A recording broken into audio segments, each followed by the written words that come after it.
such a fascinating discussion. I'm really enjoying learning from all of you. But I'm thinking of Elizabeth's analogy with the mirror, throwing it on the ground and it cracks. And that's sort of a metaphor to think about perimenopause and menopause.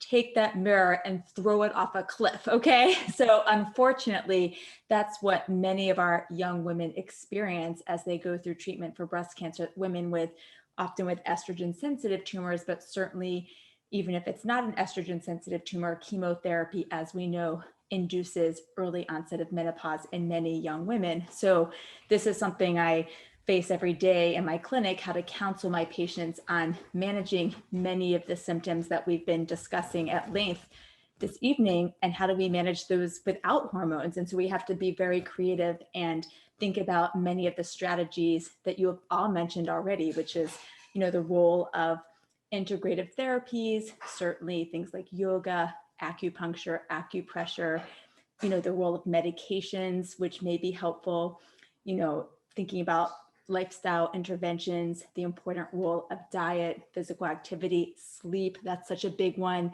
and a challenging one for many of our patients. So all of the things that you've discussed so far this evening are certainly pressing issues for all women, but it happens so abruptly for our breast cancer patients. And so it's so key to address these things early on and have the resources to address them. So I'm glad this sexual health topic came up. I'm very fortunate to have a wonderful colleague who, has sort of formed a practice to counsel our breast cancer patients sort of on sexual health issues during cancer survivorship. And she's actually speaking to a group of my own patients next week on this exact topic. And you should have Virginia.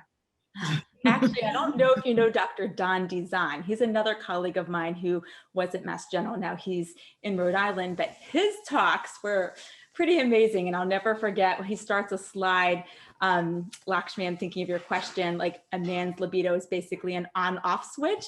And for a woman's libido, he has this very complicated picture of like a circuit board and a computer.